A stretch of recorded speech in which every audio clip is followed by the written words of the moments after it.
Hello, good morning. ठीक है, देखिए अब हम 11th क्लास के अगले टॉपिक में आते हैं, वो है error in measurement. Error in measurement. अब एरर क्या है? एरर तो आप बचपन में जानते हैं, गलतियाँ। तो गलतियाँ मेजरमेंट में हो सकती हैं, आंसर यस हो सकती हैं। आपने अब तक ये पढ़ा किन किन चीज़ों को मेज़र कर सकते हैं, फिजिकल क्वांटिटी क्या होती है, मेज़र करें तो करें कैसे, फिर यूनिट्स क्या होती हैं, ये सब पढ़ चुके आप। कैसे कैसे उनको हमने कैटेगराइज किया वो सब देखा आपने। अब आप ये देखना चाहते हैं कि क्या सर मैं कोई चीज़ मेज़र कर रहा हूँ, जैसे सपोज मैंने इस बोर्ड की लेंथ या हाइट मेज़र करी, तो क्या मुझसे गड़बड़ हो सकती है? तो आंसर हो सकती है। एक बच्चे से मैं मेज़र करने को कहता हूँ तो बताता है कि सर ये आ रही है 6.1, कोई बताएगा 5.9, कोई बताएगा 6। तो कहीं ना कहीं ऑब्जर्वेशन लेने में या हमारे जो फीता है या हमारे पास जो इंस्ट्रूमेंट है उनमें भी तो गड़बड़ हो सकती है। तो एरर मेजरमेंट में होती है। तो कोई भी चीज़ यहाँ से, अब आप यहाँ से जयपुर की डिस्टेंस नापने जाएंगे, 5 लोगों को अलग अलग भेजिए, क्या सबकी रीडिंग थोड़ी थोड़ी अलग नहीं आएगी? चाहे 0.1 अलग आए बट आएगी।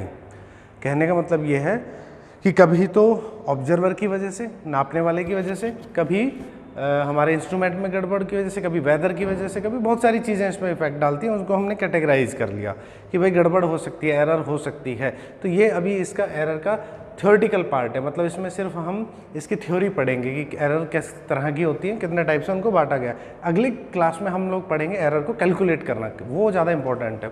तो देखिए बेटा, मापन में त्रुटियाँ क्या क्या हो सकती है? सिस्टमेटिक एरर मतलब क्रमबद्ध, जो मतलब हमेशा होती ही रहती हैं। सिस्टमेटिक मतलब क्रमबद्ध, इनका रीज़न हमें पता होता है। क्या पता होता है? इनका रीज़न हमें पता होता है और हम इनको कम कर सकते हैं, है ना। रैंडम एरर, इसको बोलते हैं यादृच्छिक।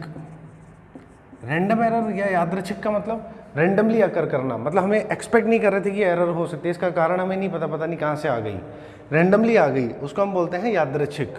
और ग्रॉस एरर, ग्रॉस का मतलब होता है स्थूल, मतलब कंप्लीटली मोटे मोटे रूप से जो ऑब्जर्वर की वजह से जो गलतियां होती है, एरर होती है, उनको हम बोलते हैं स्थूल। तो एक एक की बात करेंगे। 3 तरह से हमने कैटेगराइज किया एरर को। ये वो हैं जिनका रीज़न पता है, इनको हम कम कर सकते हैं। सही कैसे करेंगे, मतलब कम कैसे करेंगे? जो गलतियां हमसे हुई है उनको कम कर देंगे तो कम हो जाएगा। पहला नंबर आता है इसमें due to instrument. Systematic error में ड्यू टू इंस्ट्रूमेंट्स। क्या आपको ये समझ में आ रहा है बेटा? आ रहा होगा। जो हमने इंस्ट्रूमेंट लिया, सपोज हमने करंट, लाइट में, इलेक्ट्रिसिटी में करंट को नापना है, आप 12th में पढ़ेंगे, उसके लिए एक इंस्ट्रूमेंट होता है एमीटर। एमीटर जो होता है उसको हम तार के बीच में वायर में जोड़ देते हैं ऐसे, और वो बता देगा कि ये सुई होती है उसकी, वो बता देगा कितने एम्पियर की करंट जा रही है यहाँ से। तो एमीटर जो नापता है, अब सोचो यंत्र में जो हमने इंस्ट्रूमेंट लिया उसी में गड़बड़ है, मतलब वो रीडिंग सही नहीं ले रहा है, तो हम कह सकते हैं गड़बड़ हो सकती है। या फिर हम ये बोल सकते हैं कि वो जो उसकी सुई है वो 0 पर फिक्स नहीं थी, शुरुआत में ही वो हल्की इधर थी, हल्की इधर थी, तो रीडिंग ही गलत आएगी। या हमने, जैसे आपने अपने घरों में एग्जांपल देखा होगा कि जिससे फीता नापते हैं, कोई भी स्केल लेते हैं तो उसमें कई बार आगे से टूट जाता है, तो वो टूटा हुआ फीता होता है, उससे भी अगर हम नापते हैं तो रीडिंग गलत देगा। तो इंस्ट्रूमेंट में जो गड़बड़ होती है उसकी वजह से जो एरर होती है उनको बोलते हैं ड्यू टू इंस्ट्रूमेंट्स। ठीक कैसे करें? अच्छा इंस्ट्रूमेंट ले लो। पर्सनल एरर, सेकंड आता है पर्सनल एरर। तो ये बेटा समझ में आता है क्या? पर्सनल, हमसे गलतियां होना। हमने क्या किया कि जैसे इसको यहाँ से यहाँ नापना है, तो मैंने यहाँ पर यहाँ फीता ना लगा के यहाँ लगा दिया गलती से थोड़ा नीचे, या फिर मैंने यहाँ फीता ना लगा कर यहाँ लगा दिया, हल्का से मेरे से गड़बड़ हो गई। या फिर हमने रीडिंग जो पढ़ी, मैंने देखा फीते पे उस पर 6.2 आ रहा था, बट मैंने वहाँ छोटे छोटे मिलीमीटर के निशान थे, उनको हमने क्या देखा, 1 देख लिया मैंने 2 की जगह, तो 6.1 बोल दिया, तो हो गई एरर। तो हमसे जो ऑब्जर्वर से जो गलतियाँ होती हैं उनको क्या बोलते हैं? Personal error. जानबूझ के हमने कनेक्शन किया, ठीक है। मान लो जैसे हम लैब में, जब 12th क्लास में आप प्रैक्टिकल भी देखेंगे, तो आप जैसे पोटेंशियोमीटर है, मीटर, इनको जोड़ते हैं तो वायर से जोड़ते हैं। हमने कनेक्शन को ढीला छोड़ दिया, तो वहाँ अगर कनेक्शन ढीला छूट गया तो वहाँ पर रीडिंग सही नहीं आई हमारी, ठीक है। फिर आता है error due to lack of fullness, मतलब पूर्णस्थता की कमी। पूर्णस्थता की कमी, व्हाट डज इट मीन? पूर्णस्थता की कमी मतलब फुलनेस की कमी। ये कैसे होता है? सपोज मुझे, ये आप 11th क्लास में पढ़ेंगे बेटा, एक मैंने एक सपोज़ एक कंटेनर लिया या एक बर्तन लिया, उसमें गर्म पानी डाल दिया मैंने, ठीक है, और उसको ऊपर से कर दिया बंद। जैसे हमारे घरों में दूध लेके आते हैं, वो डोली है या कुछ भी चीज़ बंद कर दिया हमने। अब अगर मैं इसका टेम्परेचर नापना चाहता हूँ तो यहाँ से मैंने एक पतला सा ऐसा करके एक थर्मामीटर यहाँ डाला, तो जो मैं टेम्परेचर नाप रहा हूँ इसका, क्या वो सही रीडिंग है, क्या वो ताप सही नाप रहा हूँ मैं? तो आप बोलोगे सर हाँ ठीक है, वो गर्म नाप रहा है उसको, तो आंसर है वो गलत रीडिंग है। बिकॉज ये जो इसकी वॉल्स हैं, जो स्टील की वॉल्स थी या कंटेनर की कांच की वॉल थी, क्या इसमें से हीट, आप एक बात थोड़ा सा सोचेंगे, गौर करेंगे तो समझ में आएगा। आप एक बंद डब्बे में गर्म चीज़ को रख दीजिए, 1 घंटे बाद वो दूध ठंडा हो जाता है क्या?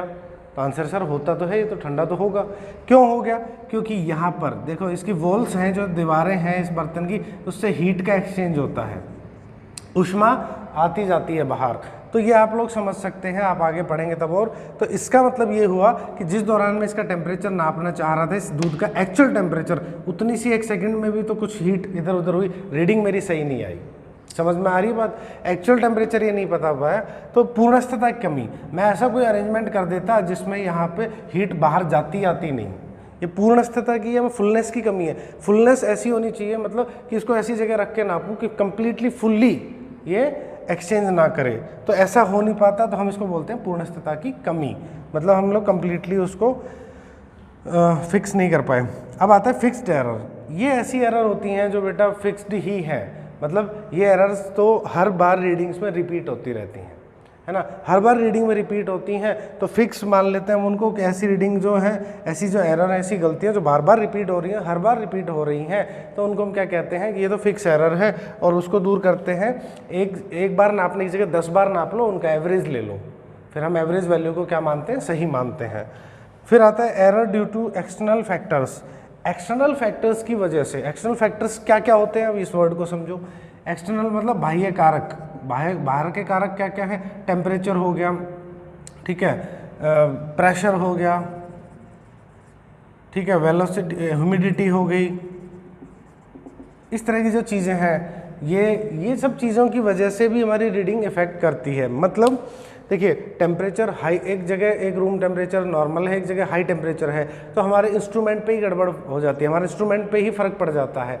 कहीं ना कहीं ज़्यादा हीट पे इंस्ट्रूमेंट के जो एलिमेंट्स हैं वो प्रसारित हो जाते हैं, फैल जाते हैं, तो वो गलत रीडिंग देते हैं। प्रेशर चेंज करने से, ह्यूमिडिटी चेंज करने से हमारी जो रीडिंग्स है वो अलग अलग आती हैं। आप यहाँ पर किसी चीज़ की रीडिंग लेंगे, आप पहाड़ के ऊपर बहुत हाइट पे जाके कहीं रीडिंग लेंगे तो थोड़ा अंतर उसमें आएगा, क्योंकि प्रेशर चेंज हो जाता है, एयर प्रेशर। तो बाहर की जो चीज़ें उनकी वजह से जो एरर आती है उसको बोलते हैं error due to external factors, बाह्य कारकों की वजह से त्रुटि। रैंडम का मैंने अभी बताया आपको, जो रैंडमली अकर हो जाती हैं। कभी मैंने देखा किसी रीडिंग में तो सही आ रही, फिर एकदम से अलग रीडिंग आ गई, तो कहीं भी गड़बड़ होने की वजह से अचानक आती हैं, और इनका हमें कारण नहीं पता होता। कारण नहीं पता होता तो ये दूर नहीं कर पाते, तो हम क्या करते हैं, बार बार दोबारा रीडिंग ले लेते हैं जो गड़बड़ आती है उसको हटाने के लिए। फिर आता है ग्रॉस एरर, स्थूल। ग्रॉस एरर हम उसको कहते हैं जो हम ज़्यादातर हमारी वजह से, ऑब्जर्वर की वजह से होती हैं, ठीक है। ऑब्जर्वर की वजह से ज़्यादातर, मतलब वो उसको, ऑब्जर्वर को ही नहीं पता कि आपने गड़बड़ कर दी। जैसे मान लीजिए कि मैंने को वोल्ट मीटर की रीडिंग पढ़नी है, उसकी सुई ऐसे रहती है, ठीक है, वो इतना, तो अगर मैं इधर से देखता हूँ तो गलत रीडिंग आती है, इधर से उसको पर्टिकुलरली उसके ऊपर 90 डिग्री के ऊपर जाके देखना पड़ता है। रीडिंग गलत पढ़ लेना, कनेक्शन गलत बना देना, या और किसी तरह से जो इंस्ट्रूमेंट है उसको नुकसान पहुंचा देना, उसकी वजह से जो ऑब्जर्व, आप नए नए लैब में जाते हैं तो आप जो इंस्ट्रूमेंट उनको सही से यूज़ नहीं करते, वो उसके वजह से जो ग्रॉस एरर है वो आती हैं। तो ये आपको पूरा नोट्स में ये वर्ड्स मिलेंगे, इनको लिखना है, और कल जो नेक्स्ट क्लास है उसमें आपको एरर को ढंग से पढ़ना है, तो इसको आप ज़रूर देखिए, ज़रूर समझिए। Thank you.